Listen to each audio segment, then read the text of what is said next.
What I am amazed at is that serious thinkers today continue to ask us to choose between God and science. That's like asking people to choose between Henry Ford and engineering as an explanation of the motor car. What you're about to listen to is absolutely exceptional. It's John Lennox with Oxford Union making his case for God. It's extremely dense. He packs a lot into a little amount of time. So feel free to pause, rewind, whatever you need to make sure that you're really grasping each and every idea that he lays out. With that being said, let's go ahead and dive in. I believe in God. I believe in the supernatural God who created the heavens and the earth. I believe in a God who holds the heavens and the earth in existence. I believe that on the basis of rational evidence. And as we look at the rise of science in the 16th and 17th centuries, Alfred North Whitehead and many others commented that men became scientific because they expected law in nature, and they expected law in nature because they believed in a lawgiver. So, ladies and gentlemen, I'm not ashamed of being both a scientist and a Christian, because arguably Christianity gave me my subject. What I am amazed at is that serious thinkers today continue to ask us to choose between God and science. That's like asking people to choose between Henry Ford and engineering as an explanation of the motor car. So good. When Newton discovered his law of gravity, he didn't say, I've got a law, I don't need God. No, he wrote the Principia Mathematica, arguably the greatest work in the whole history of science, because he saw that God is not the same kind of explanation as a scientific explanation. God doesn't compete. Agency does not compete with mechanism and law. Why is there something rather than nothing? Alan Sandage, the brilliant cosmologist who became a Christian in his 50s, said God is the answer to that question. But people are now so desperate to show that the universe created itself from nothing, which seems to me to be an immediate oxymoron. If I say X created Y, I'm assuming the existence of X to explain the existence of Y. If I say X created X, I'm assuming the existence of X to explain the existence of X, which simply shows that nonsense remains nonsense even if high-powered scientists utter it. That might be worth rewinding in case you missed it the first time. That is such a good point. It reminds me a little bit of G.K. Chesterton, who said, "It is absurd to complain that it is unthinkable for an unthinkable God to make everything out of nothing, and then to pretend that it is more thinkable that nothing should turn itself into everything." The heavens declare the glory of God, says the ancient psalm. And we've unraveled a bit of that, seeing the fine-tuning of the fundamental forces of nature. It's something that's so striking to scientists that it demands explanation. And it seems to me that Arno Penzias hit it right. He is the Nobel Prize winner who discovered the microwave background on which a lot of the evidence for the Big Bang is based. He said astronomy leads us to a unique event, a universe which was created out of nothing, one with the very delicate balance needed to provide exactly the right conditions required to permit life, and one which has an underlying, one might say, supernatural plan. But I want to come to what I think is one of the fundamental arguments for theism. I take it this house believes in reason. That's why we're all here. And as a scientist, I believe that the universe is rationally intelligible. That is something that has struck some of the geniuses of science as demanding an explanation.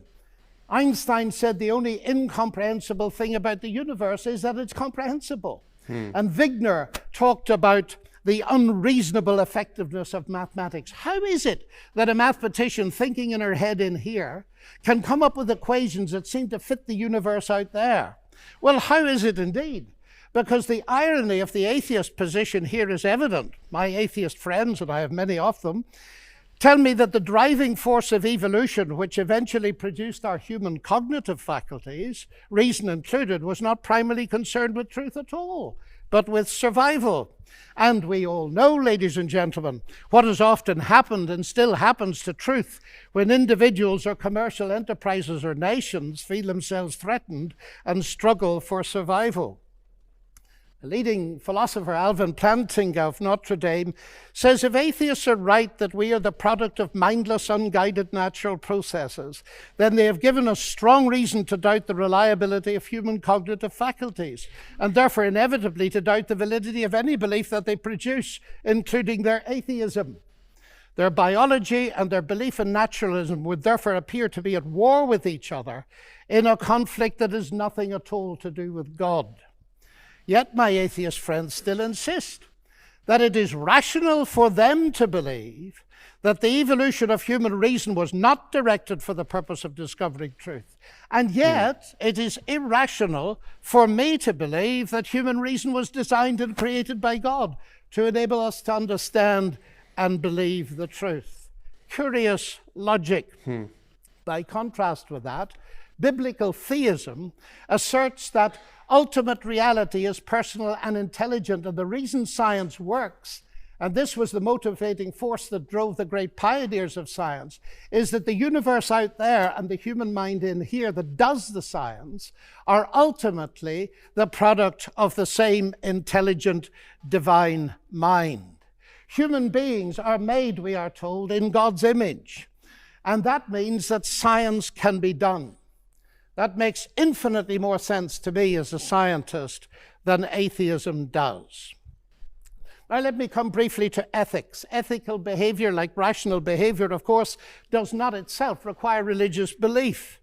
This is consistent with the fact that humans are created in God's image as rational moral persons. But just as I suggest that rationality cannot be explained without the existence of God, so I dare to suggest that the existence of morality cannot be explained either. As modern science sprang from Judeo-Christian sources, so did the concept of human equality. Listen to atheist Jürgen Habermas, arguably one of Germany's leading intellectuals.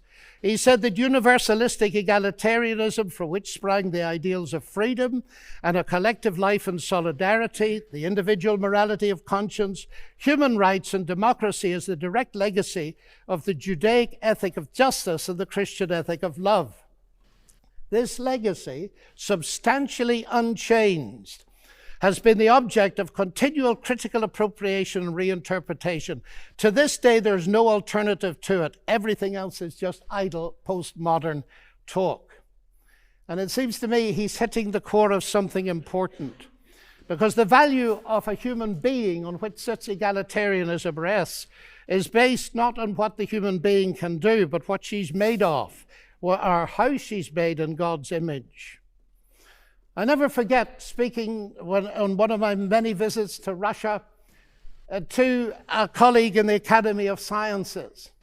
And he said, "You know, John, we thought we could abolish God and retain a value for human beings. We found we couldn't, and we murdered millions of them." And Alexander Solzhenitsyn has said, "If I'm asked, why is it that 60 million of my fellow countrymen were sacrificed?" He said, the answer is, we have forgotten God. Science, of course, marvelous as it is limited. Even a Nobel Prize winner, by analyzing a cake, cannot tell why it was made. But Aunt Matilda, who made it, can tell you. She can reveal it to you. But if she doesn't reveal it to you, you'll never know. And that brings me to my next evidence. It's the same with the universe. We can analyze it magnificently. But ultimately, if it has a maker, and I believe it has, only he can tell us what it's all about. And he's done so in the powerful narrative of the Bible, in particular in its analysis of the problem with humanity, not simply in terms of behavioral breakdown between people, but a vertical breakdown of trust between us and the Creator. The unique solution to that problem is not simply in terms of human ethical development, although that's very important, but in terms of something far deeper altogether. The restoration of the fractured relationship with God through the salvation he has brought through Jesus Christ. A radical relationship that empowers us to live ethically from God. And here we reach what for me is the chief evidence, not only for the existence but the nature of God. It is Jesus Christ. He it was who not only taught the golden rule but embodied it, fed the hungry, healed the sick and suffering, and welcomed society's outcasts, brought honor and respect to the marginalized and ashamed. And he's brought forgiveness and peace to multi-millions around the world. He's able to do this, of course, because though he was a man, he uniquely never was only a man, but God become human. The central evidence for this startling claim is, of course, his historical resurrection from the dead that launched Christianity in the world.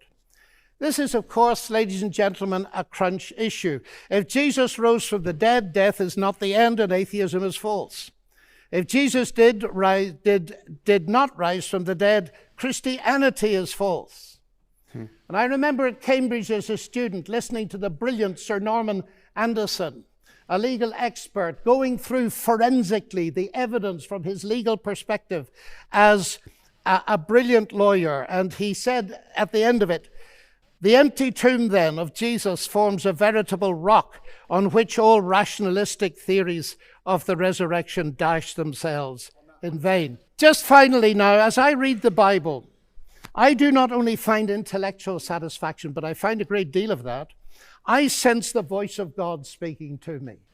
You say, that's intensely personal. But ladies and gentlemen, we've been asked tonight about belief in God.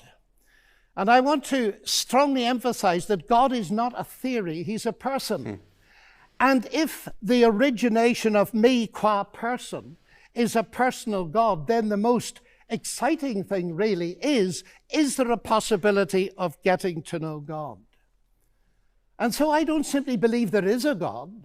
I've come to know him and trust him. And I have strong reasons for doing so, because of Christ dying and rising again for me. And that has generated in me a sense of utterly unmerited forgiveness, acceptance, and peace that has enabled me to face the ugly side of my own nature and with God's help to do something about it. But it's enabled me to face something else. The hardest problem I face as a Christian is the problem of evil and pain. My niece getting a tumor at 22 that kills her. What do I say to my sister? And this is the hardest problem we face.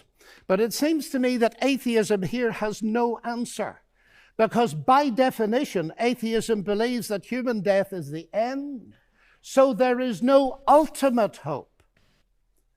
But you see, ladies and gentlemen, we could stay here till midnight and beyond arguing, as has been done in this university for centuries, what a good God should, might, would, could, if not, possibly might, just could he not have done, and we'll get nowhere. So it seems to me there's another question we can ask, and it's this. Granted that life presents us with a double picture. We see some beautiful things. We see some ragged edges. We see hurt and pain, and we see joy. How can we come to terms with that? And it seems to me here is no simplistic answer, but a window into an answer, and it's this. If it is actually true that Jesus is, as I believe him to be, the Son of God, then we can ask the question, what is God doing on a cross? And the answer comes back at the very least.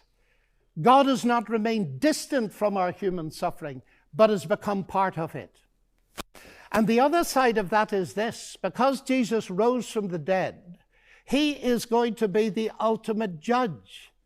Now here's an irony, because atheism has no ultimate hope of justice by definition.